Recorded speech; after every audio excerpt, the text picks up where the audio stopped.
हरे कृष्ण. श्रीमद भगवद गीता जशी आहे तशी, अध्याय 9. अध्यायाचं नाव आहे राजविद्या राजगुह्य योग. आपण 3रा श्लोक वाचत आहोत आणि त्याचं तात्पर्य आता पहिला पॅरेग्राफ आहे त्याच्या शेवटच्या ओळीपासून सुरू करणार आहोत.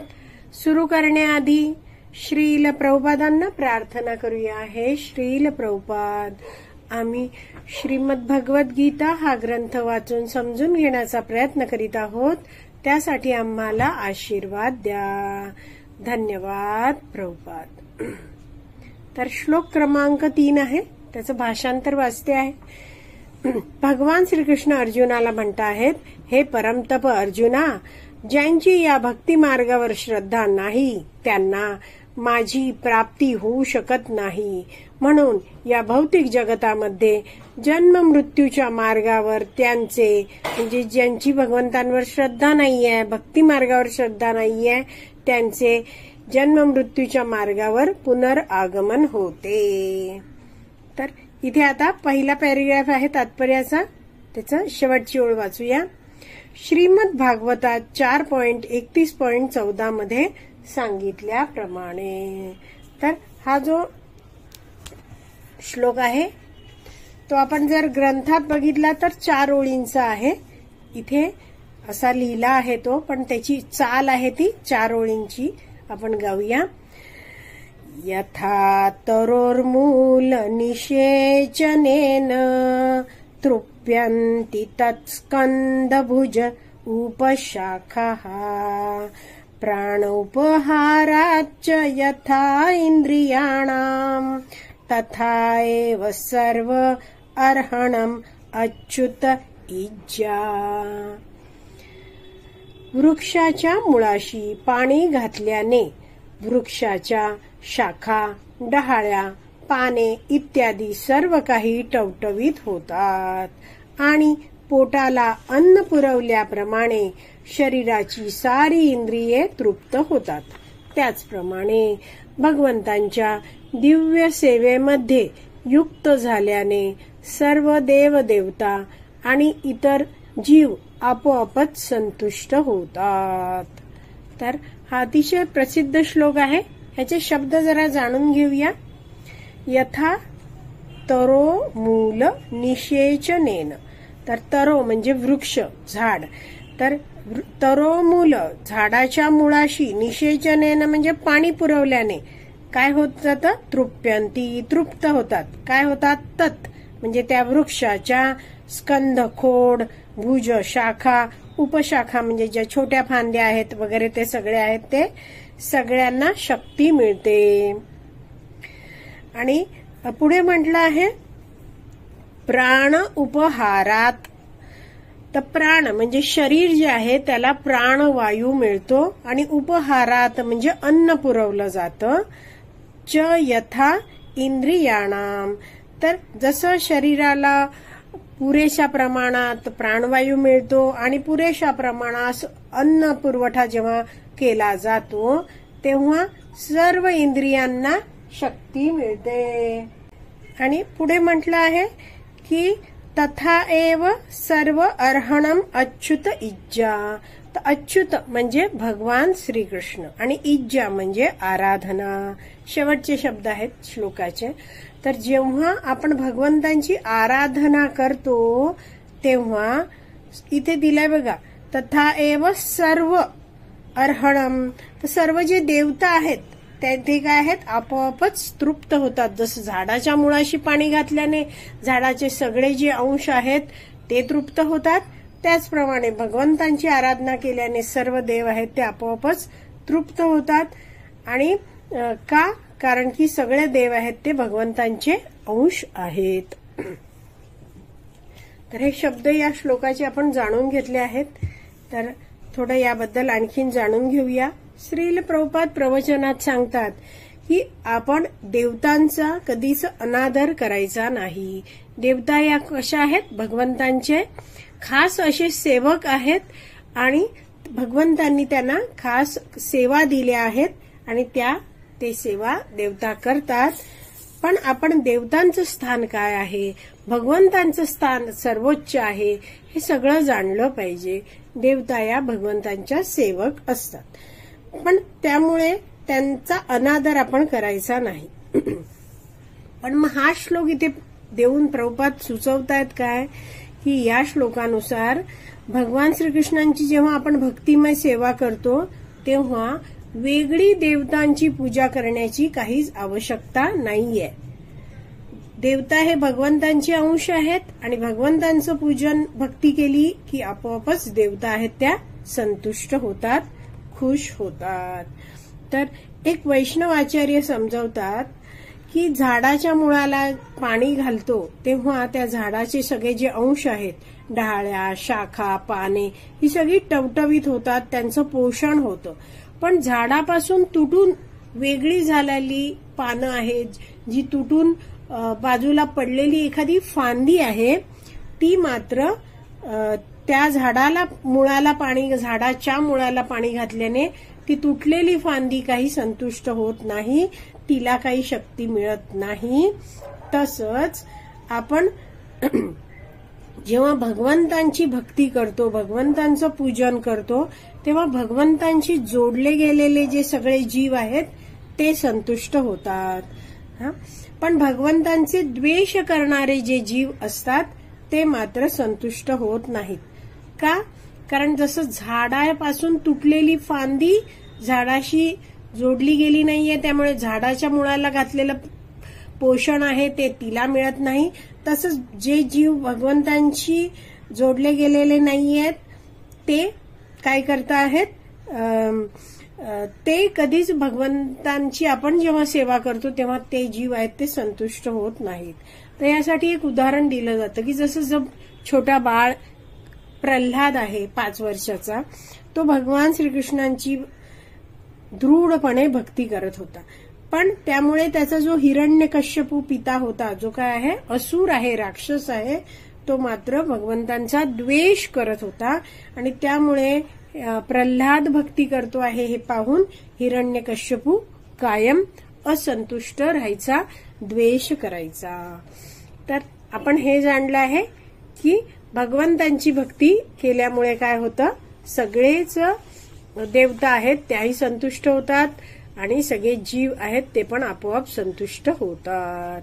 पुढे श्रील प्रभुपाद समजवत आहेत, म्हणून भगवद्गीतेचे अध्ययन केल्यावर आपण लागलीच या निष्कर्षाप्रत आले पाहिजे की मनुष्याने इतर सर्व उद्योगांचा त्याग करून भगवान श्रीकृष्णांच्या सेवेचा स्वीकार केला पाहिजे. जीवनाच्या या तत्वज्ञानविषयी खात्री पटणे म्हणजेच श्रद्धा होय. तर भक्तिमय जीवन स्वीकारणं किती आवश्यक आहे हे श्रील प्रभुपाद या 3 ओळीमध्ये समजवत आहेत. तर जसा मनुष्य भक्तिमय जीवनात भक्तांच्या संघात जोडला जातो तेव्हा तो भगवद्गीतेचं तत्वज्ञान ऐकतो, भक्तांकडून कशी भक्तिमय सेवा करायची हे सगळं शिकतो आणि त्यावेळी या भौतिक जगताकडे बघण्याचा त्याचा दृष्टिकोन आहे तो हळूहळू बदलायला लागतो. जसं पूर्वी भौतिक जीवन जगताना एकच ध्येय असायचं, चिक्कार पैसा कमवायचा आणि मौज करायची. मात्र हे जे ध्येय होतं ते भक्तीत आल्यावर मागे पडतं आणि हे जगत कसं दुःखालय आहे ते हळूहळू समजायला लागतं. जसं जसं भक्ती करत जातोय, जसं जसं भक्तांचा संग घेतो आहे, वैदिक शास्त्राचं नियमितपणे श्रवण होतं आहे, तर मग समजायला लागतं की जन्म मृत्यू जराव्याधीचं चक्र काय आहे, कर्म कशा रीतीने कार्य करत आहेत, प्रकृतीचे नियम किती कठोर असतात, हे सगळं श्रवणामुळे समजतं. तर इथे जसं श्रील प्रभुपाद समजावत आहेत की भगवद्गीतेचे अध्ययन केल्यावर आपण लागलीच या निष्कर्षाप्रत आले पाहिजे. तर भगवान श्रीकृष्ण या भगवद्गीतेमध्ये आपल्या जीवनात येणाऱ्या वेगवेगळ्या समस्यांबद्दल तर सांगतायतच, पण सुलभतेने या समस्यांमधून कसं बाहेर पडायचं हाही उपदेश भगवंतांनी भगवद्गीतेत दिलेला आहे. तर खात्रीलायक उपाय सुद्धा भगवंतच देतात अर्जुनाच्या माध्यमातून आपल्या सगळ्यांना. तर आपण ही भगवद्गीता वाचतो तेव्हा आपण जाणतो की भगवान श्रीकृष्ण आहेत ते आपले परमपिता आहेत आणि ते आपले सगळ्यांचे हितचिंतक आहेत आणि त्यांच्या वचनावर, त्यांच्या या बोलण्यावर, भगवद्गीतेतल्या उपदेश दिले आहेत त्याच्यावर विश्वास ठेवणं, श्रद्धा ठेवणं हे आपल्या सगळ्यांच्या कल्याणाचं कार्य आहे.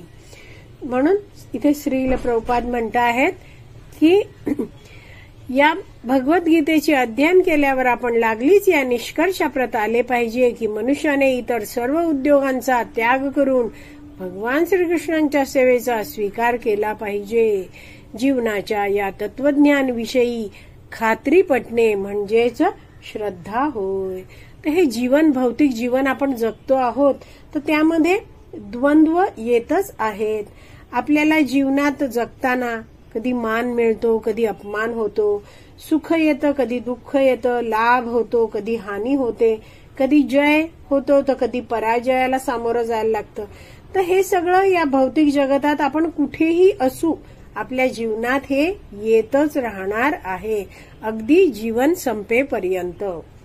पण त्यामुळे आध्यात्मिक जीवन आहे ते जगायला लागलो तर मग ही द्वंद्व येणारच नाहीत असं असतं का? नाही. तर आपण जेव्हा वैदिक शास्त्र नीटपणे श्रवण करतो तेव्हा समजतो की आपल्याला समजायला लागतं की भौतिक जीवन आपण कमी केलं आहे, म्हणजे भौतिक जीवनाची कर्तव्य करतो आहेत आणि त्याचबरोबर आध्यात्मिक जीवन आता जगायला सुरुवात केली आहे, भक्ती करतो आहे. तर ही द्वंद्व आहेत ती आपल्या जीवनातून निघून जाणार नाहीयेत. मात्र आपण जाणू शकतो की ही द्वंद्व का येत आहेत हे आपल्याला समजायला लागतं. तर जसं आपण हे भगवद्गीतेचं तत्वज्ञान आहे ते अधिकृत गुरु शिष्य परंपरेतून नियमितपणे श्रवण करत राहतो तर आपल्याला एक धीर मिळतो की भगवान श्रीकृष्णांची भक्ती करूनच आपण या सगळ्या जीवनाच्या समस्यातून बाहेर पडू शकणार आहोत. आणि म्हणून हे जे भक्त आहेत, जे भक्तीमध्ये दृढ झाले आहेत ते कधीच द्वंद्वांना सामोरं जाताना विचलित होत नाहीत. जसं भगवान श्रीकृष्णांनी दुसऱ्या अध्यायात या द्वंद्वांबद्दल म्हटलं होतं. ते श्लोक आहेत 2.13, 14 आणि 15. तर ते वाचते आहे मी फक्त त्यांचं भाषांतर वाचते. 2.13चं भाषांतर आहे. भगवान श्रीकृष्ण अर्जुनाला म्हणतात, ज्याप्रमाणे देहधारी आत्मा अविरतपणे या देहात बालपणापासून तारुण्यात आणि तारुण्यातून म्हातारपणात जात असतो, त्याचप्रमाणे मृत्यूनंतर जीवात्मा दुसऱ्या देहामध्ये प्रवेश करतो. अशा स्थित्यंतरांमुळे धीर मनुष्य गोंधळून जात नाही. 2.14चं भाषांतर आहे, हे कौंतेया, तात्पुरती उत्पन्न होणारी आणि कालांतराने विनाश पावणारी जी सुख दुःखे आहेत ती हिवाळा व उन्हाळा यांच्या येण्या जाण्याप्रमाणे आहेत. हे भरतवंशजा, ती सुख दुःखे इंद्रियांना होणाऱ्या जाणीवेपासून निर्माण होतात आणि मनुष्याने ती जी सुख दुःखे आहेत ती क्षुब्ध न होता, विचलित न होता सहन करण्यास शिकले पाहिजे. आणि 2.15 मध्ये भगवंत म्हणतायत, हे पुरुष श्रेष्ठ अर्जुना, जो मनुष्य सुख आणि दुःख याने विचलित होत नाही आणि दोन्ही अवस्थांमध्ये स्थिर असतो तो मोक्ष प्राप्तीसाठी निश्चितपणे योग्य असतो. तर अशा प्रकारे भगवान श्रीकृष्णांनी भगवद्गीतेमध्ये आपल्या सगळ्यांच्या कल्याणासाठी सुरेख असं तत्वज्ञान सांगितलेलं आहे. आणि म्हणून श्रील प्रभुपाद म्हणत आहेत इथे शेवटी, जीवनाच्या या तत्वज्ञानाविषयी खात्री पटणे म्हणजेच श्रद्धा होय. तर आज आपली विराम द्यायची वेळ झाली आहे. आज आपण इथेच विराम देऊया. श्रीमद भगवद्गीता की जय. श्रील प्रभुपाद की जय. हरी बोल.